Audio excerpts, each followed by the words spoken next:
చంద్రగ్రహణం నేపథ్యంలో మరికొద్దిసేపట్లోనే శ్రీవారి ఆలయాన్ని ఆలయ అర్చకులు మూసివేయనున్నారు. ముందుగా ఆలయంలో ఉన్నటువంటి బంగారు వాకిలికి తాళాలు వేయనున్నటువంటి అర్చకులు, అటు తర్వాత వెండి వాకిలి వద్ద కూడా ఉన్నటువంటి ద్వారాలకు తాళాలు వేయనున్నారు. చివరకు కూడా మనం ప్రస్తుతం ఎక్కడైతే విజువల్స్లో చూస్తున్నామో మహాగోపురం కింద ఉన్నటువంటి ప్రధాన ద్వారానికి కూడా తాళాలు వేయనున్నారు. ఈ రాత్రి 9:30 గంటల సమయంలో ఏర్పడినటువంటి చంద్రగ్రహణం నేపథ్యంలో ముందుగా 6 గంటలకు ముందే శ్రీవారి ఆలయాన్ని మూసివేయనటువంటి పరిస్థితుల కారణంగా మరి కాసేపట్లోనే శ్రీవారి ఆలయాన్ని కూడా ఆలయ అధికారులు అర్చకుల పర్యవేక్షణలో మూసివేయనున్నారు. ఈ నేపథ్యంలోనే ఈ ఉదయం నుంచి కూడా టీటీడీ భక్తులను దర్శనానికి అనుమతించింది. దాదాపు 30,000 మంది భక్తులకి నేడు శ్రీవారి దర్శనాన్ని కూడా టీటీడీ కల్పించింది. నిన్నటి నుంచి కూడా తిరుమలకు భక్తుల రద్దీ భారీగా పెరిగినటువంటి నేపథ్యంలో ఈరోజు 12 గంటల పాటు భక్తులకి స్వామివారి దర్శనాన్ని రద్దు చేస్తున్నటువంటి పరిస్థితుల నేపథ్యంలో నిన్న మధ్యాహ్నం 3 గంటల నుంచే టీటీడీ భక్తుల్ని క్యూ లైన్లోకి అనుమతించడానికి కూడా నిలిపివేసింది. అటు పిదప అప్పటికే క్యూ లైన్లో ఉన్నటువంటి భక్తులతో పాటు వైకుంఠం క్యూ కాంప్లెక్స్లో ఉన్నటువంటి కంపార్ట్మెంట్లో ఉన్నటువంటి భక్తులు, అలాగే నారాయణగిరి ఉద్యానవనంలో ఉన్న షెడ్యూల్లో వెయిట్ చేసి ఉన్నటువంటి భక్తులను కూడా ప్రస్తుతం దర్శనానికి అనుమతించినటువంటి పరిస్థితి ఉంది. నిన్న దాదాపు 82,000 మంది భక్తులకు సోమవారి దర్శనాన్ని కల్పించినటువంటి టీటీడీ నేడు మరో 30,000 మంది భక్తులకు కూడా దర్శనాన్ని కల్పించింది. మరి కాసేపట్లోనే శ్రీవారి దర్శనాన్ని కూడా నిలిపివేయనున్నటువంటి టీటీడీ అటు తర్వాత అర్చకులు స్వామివారికి రాత్రి నివేదించాల్సినటువంటి పూజాది కార్యక్రమాలను కూడా ఇప్పుడే నిర్వహిస్తున్నారు. గుడి మూసేయనున్న నేపథ్యంలో ముందుగానే స్వామివారికి కైంకర్యాలను నిర్వహించి అటు పిదప నివేదనలు కూడా సమర్పించి అటు తర్వాత ఏకాంత సేవను కూడా నిర్వహిస్తారు.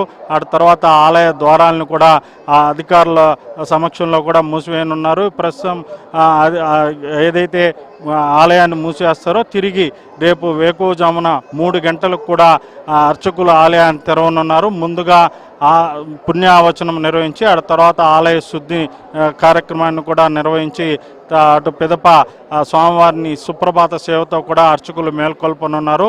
దీంతో దాదాపు 12 గంటల విరామం కూడా స్వామివారికి లభించనుంది. ఈ 12 గంటల పాటు కూడా పూర్తిగా భక్తుల దర్శనానికి కూడా నిలిపివేయనున్నారు. మొత్తం ఆలయం మొత్తం ద్వారాలు కూడా మూసివేయనున్నారు. కేవలం భద్రతా సిబ్బంది మినహా మిగతా ఎవరు కూడా ఆలయంలో లేనటువంటి పరిస్థితి మరి కాసేపట్లోనే కనిపించనున్నది. ఈ నేపథ్యంలోనే టీటీడీ ముందస్తుగానే భక్తులు రద్దీని దృష్టిలో ఉంచుకొని క్యూ లైన్లు అలాగే కంపార్ట్మెంట్లో ఉన్న భక్తులందరూ కూడా దర్శనాన్ని అనుమతించింది. నిన్న మధ్యాహ్నం నుంచి క్యూ లైన్లు కూడా మూసివేయడంతో ఆ తర్వాత వచ్చినటువంటి భక్తులందరినీ కూడా యాత్రి సముదాయాల్లో వేచి ఉండాలని చెప్పి కూడా ఆదేశాలు జారీ చేసింది. ఈ నేపథ్యంలోనే భక్తులకు ఎటువంటి ఇబ్బందులు కూడా తలెత్తకుండా ఈ గ్రహం కారణంగా నేడు శ్రీవారి అన్నప్రసాద వితరణ చేసే వెంగమాంబ సముదాయాన్ని కూడా మూసివేయనున్న నేపథ్యంలో భక్తులకి ఆహార కొరత రాకుండా కూడా ముందుగానే ఆహార పొట్లాలను కూడా పంపిణీ చేసేందుకు కూడా ఏర్పాట్లు చేసింది. అలాగే లడ్డూ వితరణశాలను కూడా నేడు మూసివేయనుండడంతో భక్తులకు ప్రసాదాల కొరత లేకుండా ముందుగానే కోరినన్ని లడ్డూలను కూడా భక్తులకు ఇచ్చినటువంటి పరిస్థితి ఉంది. గ్రహణం కారణంగా మరికొద్ది సేపట్లోనే శ్రీవారి ఆలయ ద్వారాలు కూడా మూతపడనున్నాయి. సరిగ్గా రాత్రి 9:31 నుంచి అర్ధరాత్రి 1:18 వరకు కూడా గ్రహణ గడియలు ఉండడంతో గ్రహణ గడియలు ప్రారంభానికి 6 గంటల మునపే ఆలయాన్ని కూడా మూసివేయాలన్న నియమ నేపథ్యంలో మరి కాసేపట్లోనే టీటీడీ ఆలయాన్ని కూడా మూసివేయనున్నది. తిరిగి రేపు ఉదయం వేకువజామున 3 గంటలకు ఆలయాన్ని తెరిచి ముందుగా పుణ్యావచన కార్యక్రమాన్ని నిర్వహించి ఆ తర్వాత ఆలయ శుద్ధిని చేసి కూడా అర్చకులు ఆలయ ద్వారాలను కూడా తెరవనున్నారు.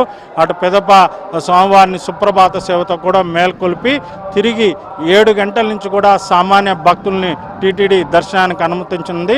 భక్తుల రద్దీని ముందుగానే ఊహించినటువంటి టీటీడీ రేపు విఐపి బ్రేక్ దర్శనాలు కూడా పూర్తిగా రద్దు చేసి స్వామివారికి కైంకర్యాలు నివేదనలు పూజాది కార్యక్రమాలు పూర్తయిన తర్వాత నుంచి కూడా సామాన్య భక్తుల్ని దర్శనానికి అనుమతించేందుకు కూడా ఏర్పాట్లు చేసింది. ఇది ప్రస్తుతం చంద్రగ్రహణం కారణంగా శ్రీవారి ఆలయాన్ని మరి కాసేపట్లో మూసివేయనున్న నేపథ్యంలో ఉన్నటువంటి తాజా పరిస్థితి. వీడియో జర్నలిస్ట్ లోకేష్తో జితేంద్ర కుమార్, ఏబిఎన్ ఆంధ్రజ్యోతి.